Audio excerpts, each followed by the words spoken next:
What if I told you the best ইলিশ ভাপা is not made with সর্ষে? আরে শোনো শোনো, গল্প আছে।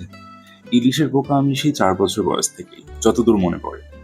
And whenever Ma used to cook ভাপা, it was a festival in my mind. লোকের মুখে মুখে শুনতাম সর্ষে ইলিশ, এবং সেই ধারণা নিয়েই বড় হচ্ছিলাম যে মা ওই সর্ষে ইলিশই তো বানায়। আমার সব থেকে প্রিয় রান্না। ইট ইজ ভেরি রিসেন্টলি আমি জানতে পারলাম মা অ্যাকচুয়ালি সর্ষে না, জিরে বাটা দিয়ে ইলিশ ভাপা করে। My whole world changed. Seriously, as a child এসব নিয়ে ভাবতাম না। বড় হয়ে মাকে জিজ্ঞাসা করায় সে মেনশন জিরে। আমি তো অবাক। ডাজ জিরে test this good with ilish? Really? And people talk about সর্ষে, পোস্ত, নারকেল অ্যান্ড হোয়াট নট।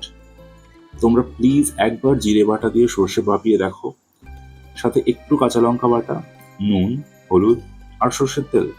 ব্যাস, আর কিচ্ছু লাগে না রান্নাটা, অ্যান্ড ইট ইজ হেভেনলি। রান্নার প্রসেসটা যদিও একই, ওই সমস্ত মশলা ভালো করে মাখিয়ে তেলে স্নান করিয়ে একটা স্টিলের টিফিন বক্সে রেখে স্টিম করে নাও। সময় আর কতক্ষণই বা লাগবে? 10-15 মিনিট হার্ডলি।